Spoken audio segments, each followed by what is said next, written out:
Good evening, everyone. I am Laura, the president of the Cambridge University Italian Society, and I am very happy and honored to welcome Dacia Maraini, one of the greatest writers of modern Italian literature, and a great institution. Thank you very much, Dacia, for joining us. Good evening. Uh, Thank you. as Cambridge University Italian Society, we promote Italian culture in Cambridge. Our aim is to create a platform for exchange between different cultures with the purpose of allowing people from all over the world to get to know Italy, its reality, traditions, and culture a bit better. We are committed to creating a friendly, welcoming environment where Italians and non-Italians alike can feel at home. The Cambridge University Italian Society was founded in 1946 by the Scottish poet and resistance fighter Henderson. He was instrumental in creating the first Edinburgh People's Festival, what is now the Festival Fringe. He also translated into English Antonio Gramsci's Prison Letters. Now we can start our interview. First of all, a couple of personal questions. We all had to face unprecedented situations this year. The coronavirus pandemic jeopardized our lives. How was your lockdown experience? How are you coping with this situation full of uncertainty? Well, when I am working, usually I'm alone at home, locked at home. So for certain experience was very normal for me to stay at home alone and work. Only usually when I finish my work in the evening, I used to go to the theater to see my Mm, friends, to go out of my home and go to the cinema and have a certain social life. That mm, I felt that yes, I missed a lot my friends, my parents, my relatives. yeah. Yes, and also the theater, for example. I used to go maybe twice a week to the theater, and that Mm, was really I missed very much the theater. But for the other side of my life, it was not so terrible. I mean, only when I was looking at the television, for example, when I finished my work and I was looking at the news at the television to see all these people who were suffering, who were mm, dying, suffocating, and the tombs. That was terrible for me to see. That gave me a distress. I felt angosciata, as we say in Italian, very much very angosciata. concerned, yeah. Yes. Okay. Mm. And it has been said that after the pandemic, we will be better human beings, more caring towards others. Do you agree? Are you optimistic or not about the post pandemic society?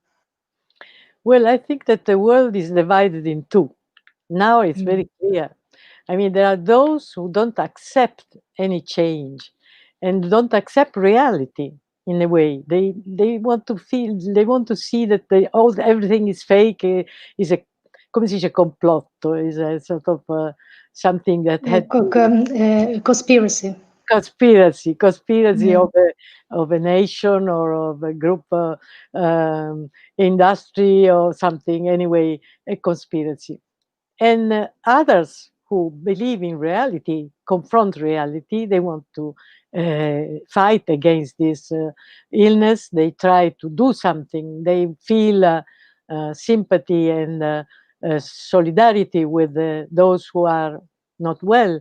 So the world is really divided. Also mm, between my friends, even those who are intellectuals, I mean, not ignorant people. There are those mm, who believe that the illness doesn't exist, is all a sort of mm, conspiracy, as you said, and they feel that any um, precaution is unusual, mm, and they go around like that very dangerously, without any precaution. Other people are very conscious. Uh, I hope only that the people who are conscious are majority. I'm yeah. optimistic in this sense that I hope and I believe in the at the end that a sense of responsibility will win on the others who are not responsible. Mm. Okay, yeah, I hope so. Now let's focus on your play, A House of Women. To start with, could you please summarize the main contents of A House of Women for our public and how did you come up with it?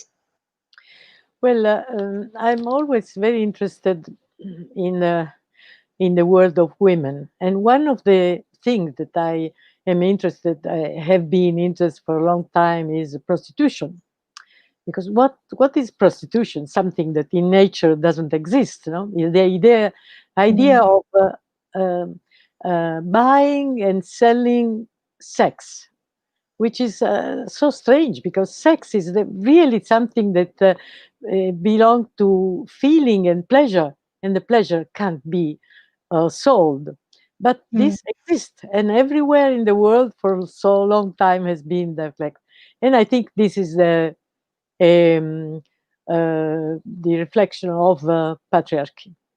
I think that mm, the idea that this desire of man is a myth, is something very important, because from the desire of man comes out the world, comes out life, which is, I mean, mm, is an interpretation, very, how can I say, small interpretation, because the true interpretation is that there's a man and a woman, they make together the life. But from the beginning, our culture, our religion started to say that it was the man. I mean, the life came from the seed of man, not from the woman. If you think mm. of the Bible, now Yeah. when God makes the man first of all, and from his rib comes out a woman, and not the contrary, because usually nature is the contrary. The woman gives birth. And I think that in the beginning of history, it was considered the fertility of woman was considered a great power, very sacred, sacro, sacrality, sacred power. And then I think, I don't know, but it's difficult to say when this have changed. But I Mm, think somebody says, I mean, the studies, anthropological studies. My father was an anthropologist, and so I'm mm, very interested in anthropology. They say that maybe the exchange from the power of the mother to the power of the father started with the propriety, with the land mm, propriety, because at the beginning people were going around hunting and come si dice, picking vegetables. But then when they started to cultivate cultivate the ground, they start to have the idea that they want to close, they want to have the propriety. And with the propriety, start the idea that somebody had to be the proprietor. So it's not a mm. community, but there is a sort of I hierarchy, a pyramidal hierarchy in which there is a hierarchy. chief. There's somebody who have the belonging of the earth, of the propriety, and also of the women and the animals. From then, that moment start patriarchy. I mean, this is an interpretation.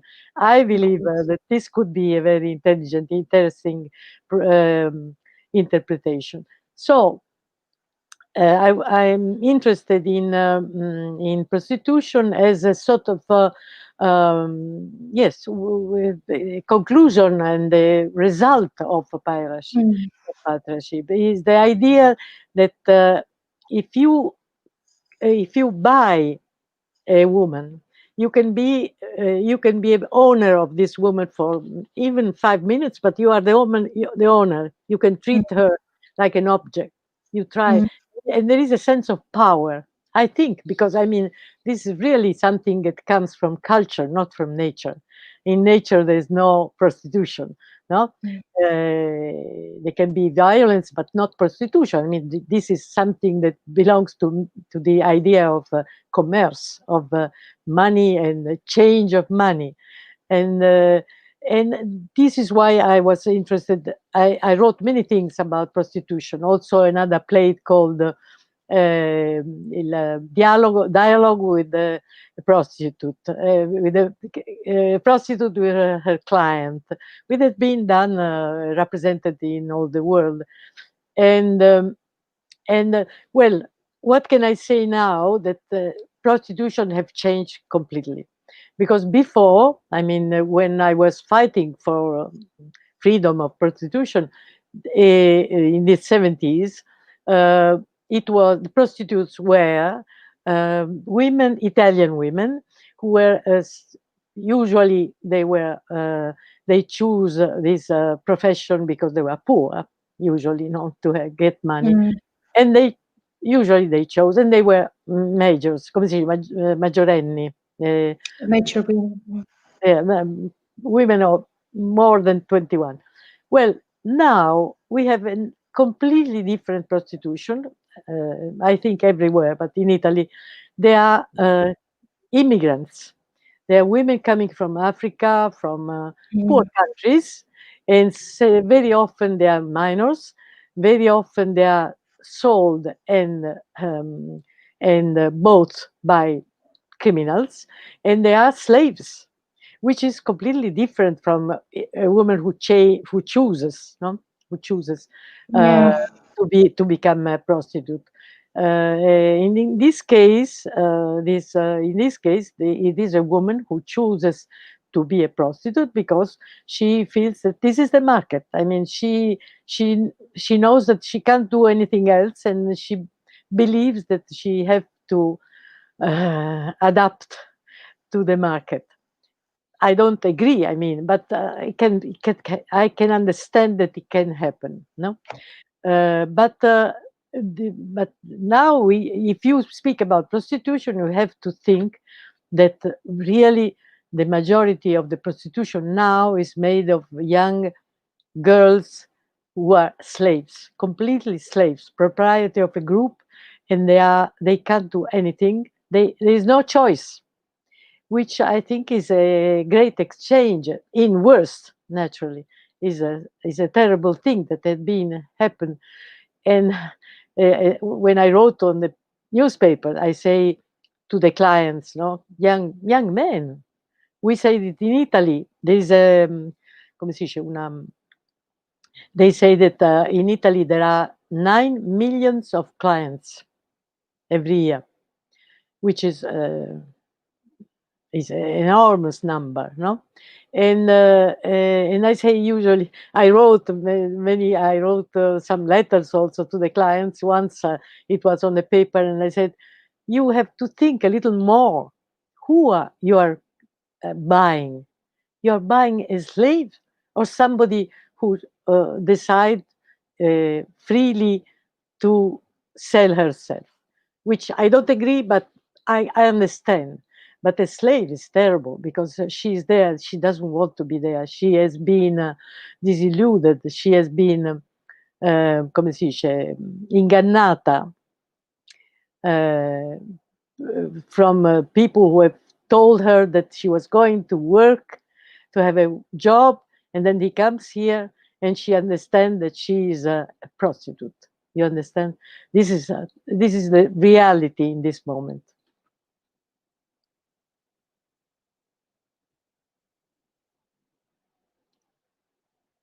Non sento più niente.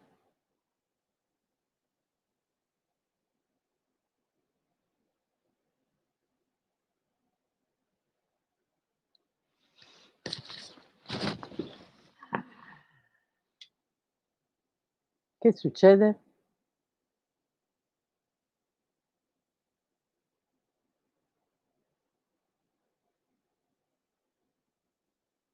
I don't hear anything. What happens? So sorry, I had problems with my line. This is, let's say, the beauty of live interviews. Yes. Now, let's ask the next question.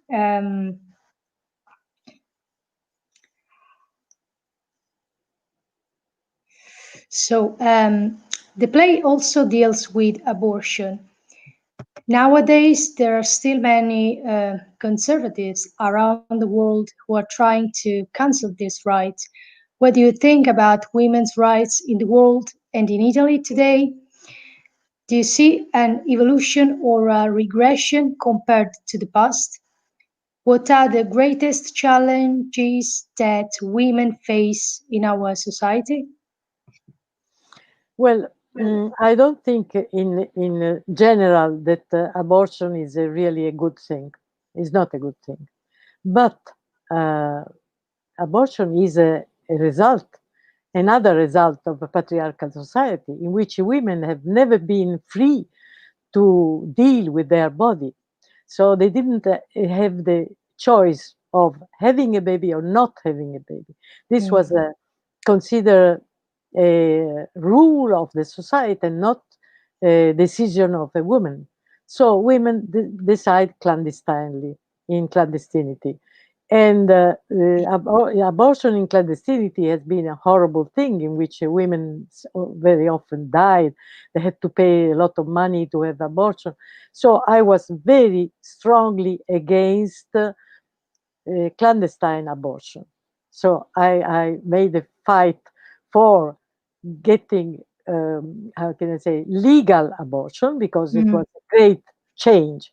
But when we have a legal abortion, I will say that we have to change and arrive to something else, which is a very cultural situation, which is responsible maternity. If you really think that we can have a responsible maternity, that means control of your body and decision when you want to have a baby or not, but not after uh, after that mm. you have concept I your see. and the baby is always there, is already there. That is, I mean, it's stupid. Is something that doesn't work. I don't believe that women like to make abortion. I don't believe it at Mm, all. It's a necessity sometimes because there is not the culture and not the situation for women to decide before. There is not really, I mean, some women, cultivated women, more educated women, know how to control their body and to um, prevent uh, if they don't want to have a child. But if a woman doesn't know how to deal and they is not prepared, she will become pregnant and that she can't have a baby, and so she decide to have abortion. But I don't think that women are happy to have abortion. It's not a mm, nice thing. It's a violence against your body, body of female body, and this poor child that can be born. So I think that we have to arrive uh, with the culture, education, and maturity and consciousness arrive to something else, which is what I called what I call responsible maternity. okay, thank you.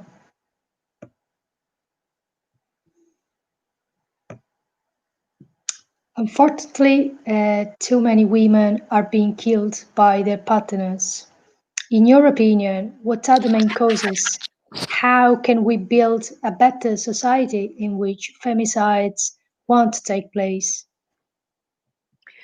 Well, feminicide is another thing which is not in nature, is another Mm, culture result. This happens when is a result of freedom of women. I mean, there are certain men. I think the more weak, fragile men who don't accept changing in the world of women. These men coincide their own virility, come si dice, Mm. virility with the propriety, possession. They feel they say, "I love you, that you are mine, you are my propriety." They think that a woman who is in their wife or companion, doesn't matter, is his propriety, and he Mm. uh, feels that his virility is linked to the idea of the propriety and the control and the dominion on this woman. When the woman says, "No, I feel myself, I feel free, I want to go away," because usually every every killing has come when a woman says, "I want to go away, I want to be free." In that moment, that kind of men, naturally they are a minority, but they are a big minority, let's say, when these men, they they become so, they enter in such a crisis, si dice Crisis, yeah. crisis, that Crisis, yeah. they become like mad. They don't understand anything. They are so uh, so suffering in such a horrible way that they prefer to kill the woman instead Mm. of accepting and respecting their freedom. You see, we we have in Italy nearly 200 women every year killed by their husband or companion, always with this system and strategy. A woman, they have been in love, sometimes they have children, but in a certain moment she says, "I go away." There are many reasons for which she want to go away. Mm. Now she want to be free, she loves another person. I don't know, there are many reasons. In that moment, there is a sort of terrible crisis for this kind of fragile and weak man. We had, for example, an example terrible. I think for maybe for me has been the more horrible um, thing that happened in the last months. A man, young man, I mean, less than 40. He was married with a woman and he had two children. Well, when she said, "I want to go away, I want to be free," he killed his son and his daughter. I mean, his two children, they were 7 and 8, I think. He killed her Mm. children and then he killed himself. And then he wrote a little paper in which he said, "Now you are alone. You will not see your children." You understand? Yeah, Mm. this is something that it's very difficult to understand. But if you believe and you think that these men uh, put all their identity in the possession of this woman, and the woman want to be free, you can understand the disaster that happens in their head, in their feelings, in their soul. And I can understand that because he killed himself, so he had been very cruel also with himself. But in the same time, why kill his children, his two children, to Mm. make a vengeance against this woman? You understand? This is something that struck me very strongly. I mean, I was very, how can I say, shocked by this story, which happened 1 month ago in Italy.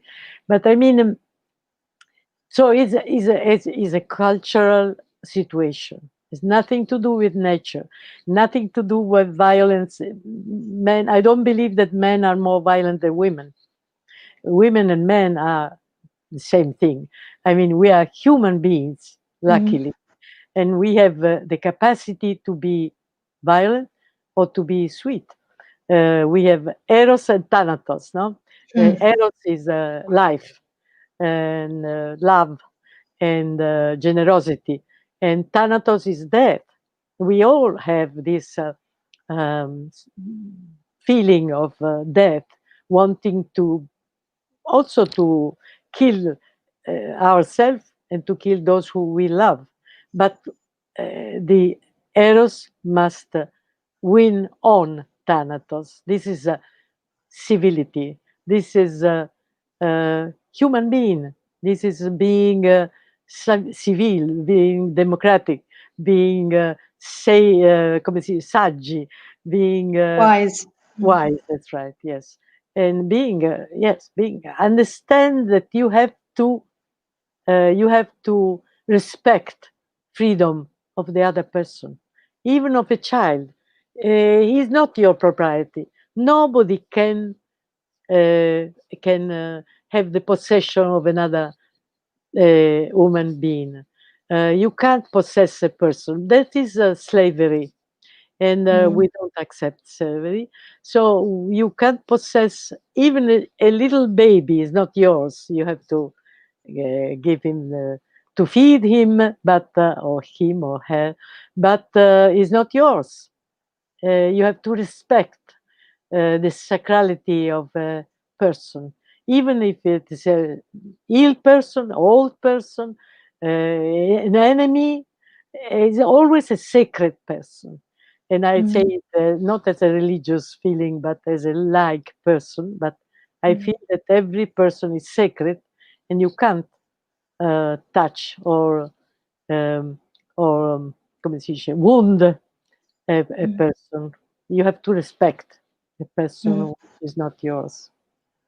But as for this man killing women, do you think maybe through education can we prevent this phenomenon from happening? Can education be a solution?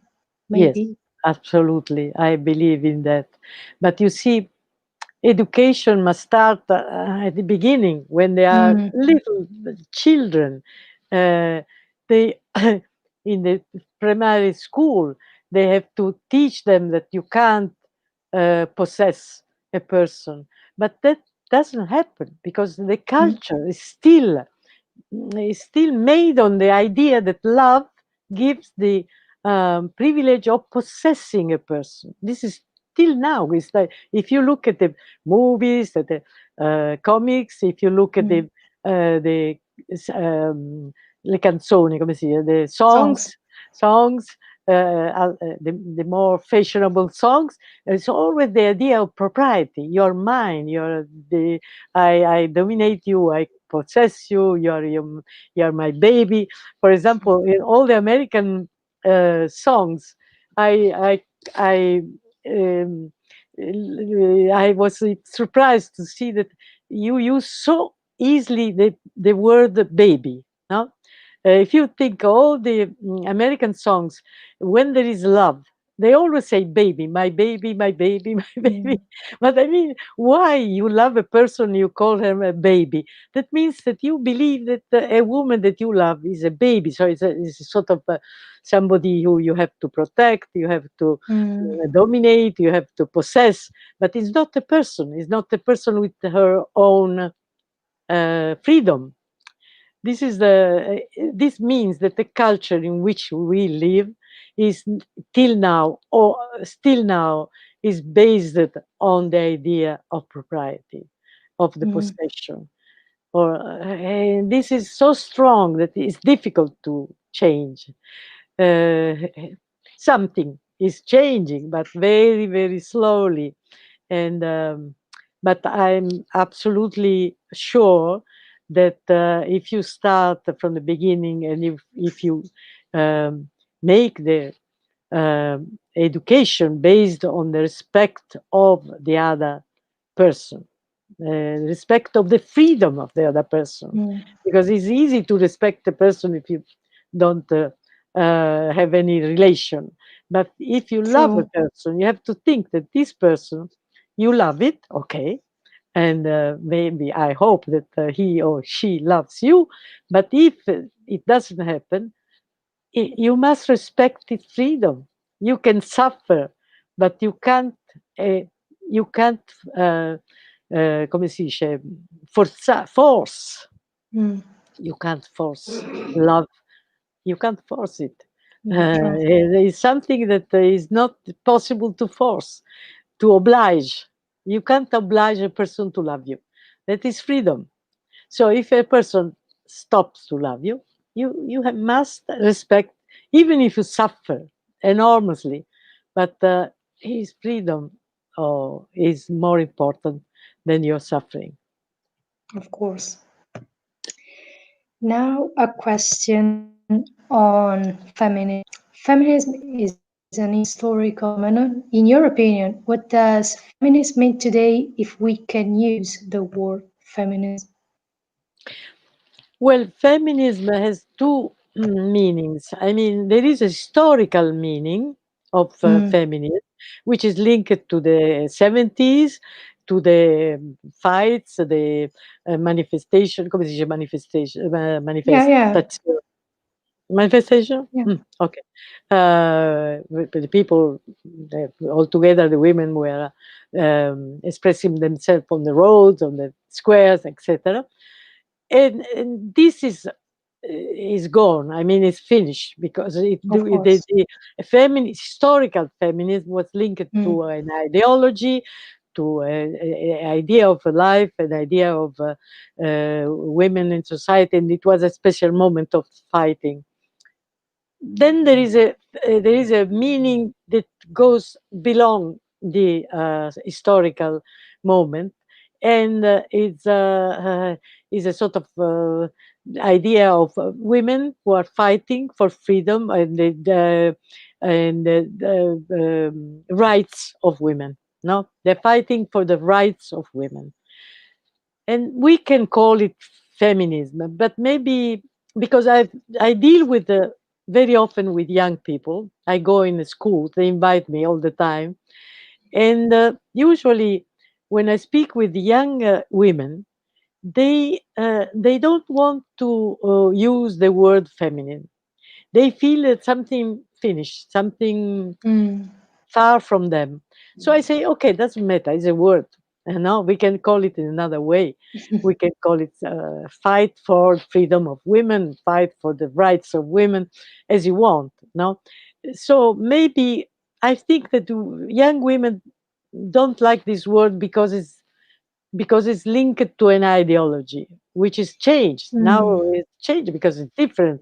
Situation is different. We have a globalization, we have other important realities.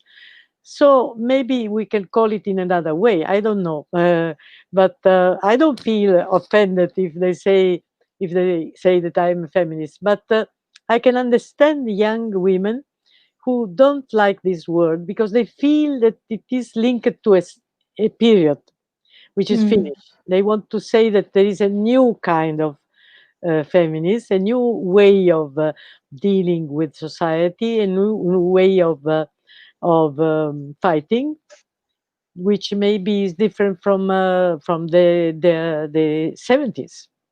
So for me, it's the same. I don't okay. care, but I can understand that somebody doesn't like the word. Okay. Now, let's ask another couple of personal questions. What does writing mean to you? Writing is like breathing. For me, is everything. I mean, Mm, I started to write when I was 13 in the school for the newspaper of the school in Palermo, in Sicily, and I started to write short stories and poems, and I never finished, and I still there writing every day. For me, is really I couldn't think of not writing. Is I do it every day, sometimes 6 hours, 7 hours. So is my life. Is what I the only thing that I can say that I know. I can say I know what is writing because I fight with the language with because writing is not easy. I mean, is mm, something very complicated, and it's nothing to do with the speaking. I mean, many people think that I speak, so I write. No, as a mm, sort of result of speaking, which is not absolutely not true. Speaking has to do with with the voice, with the face, with the people one in front of the other. There is the sound is very important. And but when you write, you don't have the face, you don't have the voice, you don't have the vibration of the other person. You have some black sign on the white paper, and from that you Okay. have to uh, put in motion your imagination, and you have to imagine. So it's completely different. You don't imagine through uh, reality, but through signs, black signs like mosquitoes on the on a paper, and Mm. but it's very important because writing and reading are the same, the two faces of the medal. They are they On the are same together. coin. Mm. They're absolutely linked one to the other. Huh? You can't write if you don't read, and uh, and you can read and also write, but they are absolutely linked together. And and the writing, and when you read a novel, you read you write it. You write Mm. with your imagination. That's why it's so important to read. Now, sometimes the students they ask me, "Why is it important to read?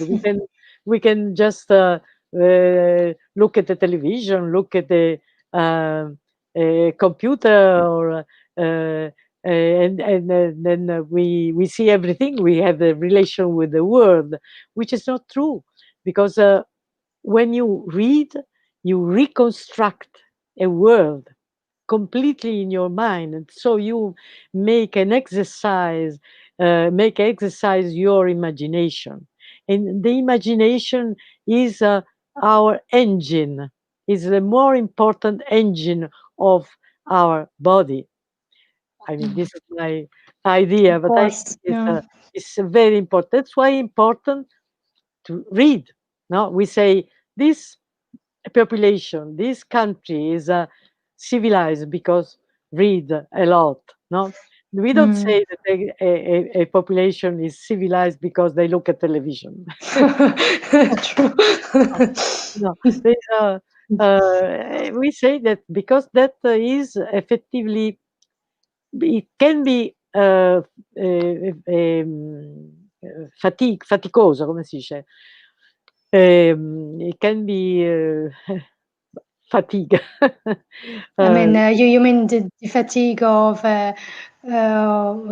writing, reading, yes, yes, it and can be. okay, No, okay, yeah. it's more appunto, come si dice faticoso? Yeah, I mean, the fatigue of writing and No, no, no, concentrating yeah.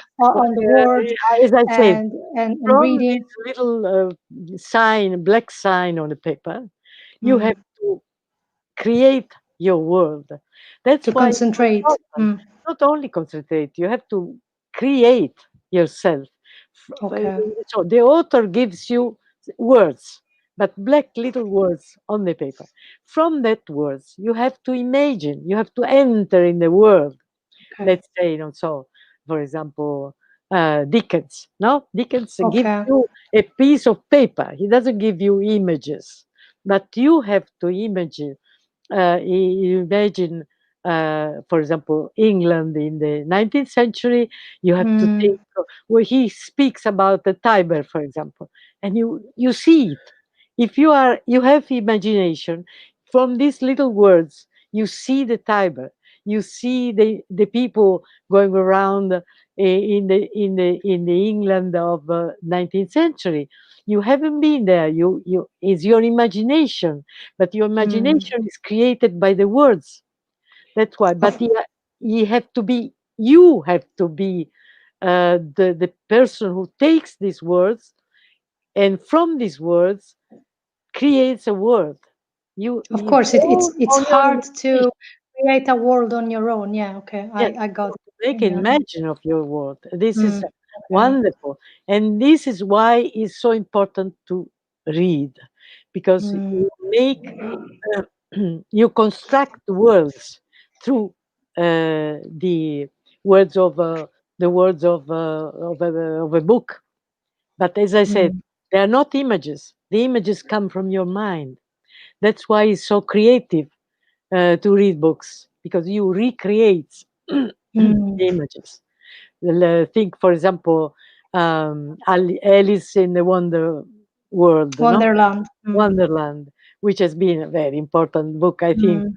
for everybody. For me, it has been Yeah. wonderful. Well, I was in Japan.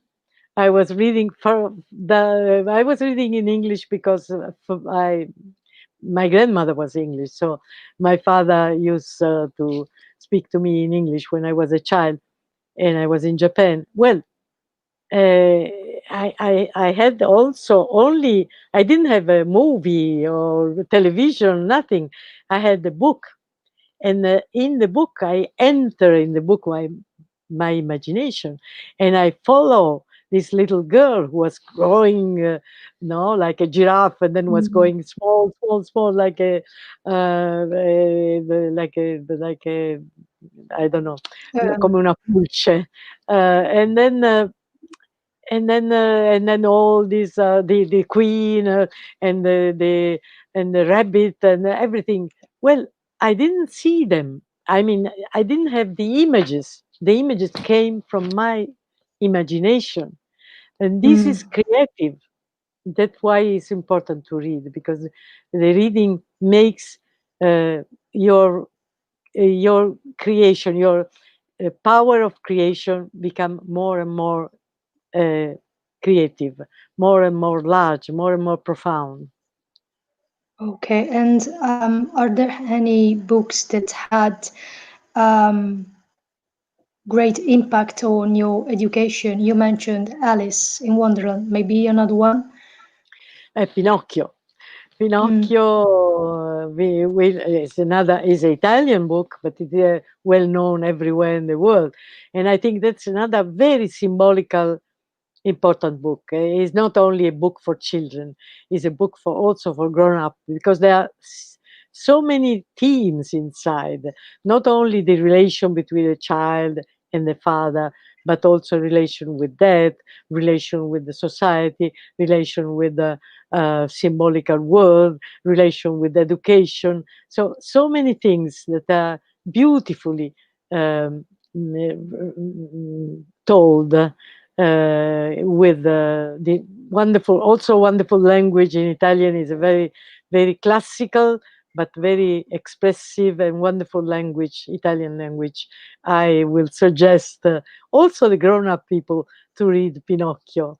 I Mm. think that we say Pinocchio, no? Maybe it is a wonderful story of a puppet, no, who becomes a man, becomes a A woman. child, and he Mm. becomes a child with the love of the father, because he is made of a piece of wood, and uh, and the father is he's such a desire of a child that he makes a child from a piece of wood, and he wants to this piece of wood to become a true child, but it is very difficult, because the piece of wood, the puppet, goes around. He becomes very um, free, and he wants to go away. He doesn't want to feel to do what the father says him, and then but at the end they rencounter, they meet again in the inside come si dice, a whale, and he becomes a child. This is a wonderful story, a very beautiful story. Mm. Okay.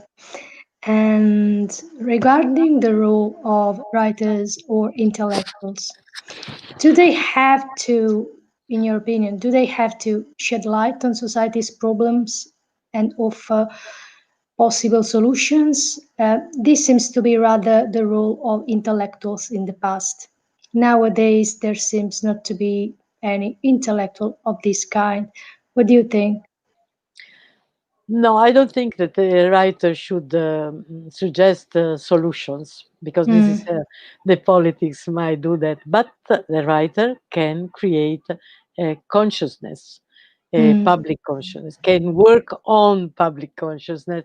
That means trying to to go deep inside the problems of a society, not to the result, because it's very difficult. Solutions, it's impossible for a writer to tell the solution. This regards priests and politicians, politicians, maybe educators, but the Mm, writers, no, it's like it goes inside the deep waters of the unconsciousness, collective unconsciousness, and try to understand something of the relation of the human being with the eternity, with the God, with the reality, with the evil.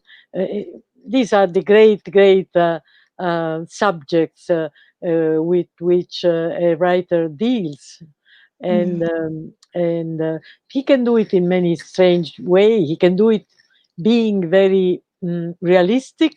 No, we have, for example, Verga, who is a writer of reality. He just we call it verismo.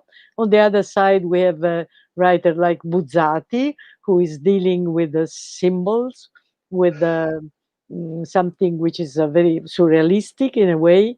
So I don't think absolutely that the writer should give okay. any suggestion of how change the world, but he can say what is the evil in the world. Yes, Mm, what, from where it comes, what are the details of evil. okay. Now a question from um, Elena. She wants to know what memories do you have of Pasolini, and what do you think is the relevance of his thought and his political and social message today? Pasolini was very divided, because in the life he was a very sweet and tender and quiet and silent man. When he was writing, on the contrary, he was very strong, very tough, Mm, and also very sometimes provocative. And so the people who knew him only as a writer, they thought he was a very aggressive man. Instead, as a friend, he was absolutely incapable of being aggressive, even with words. He was very sweet man, quiet, nice. As a friend, was wonderful, and we made many trips together, and he mm, was a wonderful companion, because he was adapting himself everywhere, the every situation, very sweet, very nice, wonderful companion. But in the public life, he was very tough, very strong, very severe in front of the society of his time. He has been also very prophetic. He understood what was going to happen in Italian society. And I think he was right. He said there was a corruption of mm, the the population of the poor, the poor people who he loved. He thought they were pure. They were corrupted by the values of bourgeoisie, and they wanted to be like the rich. In that moment, he said that they were corrupted, and he didn't recognize them anymore. All his movies, which are very beautiful movies, are on this subject, this theme of the changing of society from sort of innocence to corruption. okay. And I see in our chat, Guido wants to know what do you think about the very large number of new released books Released cosa vuol dire? pubblicati?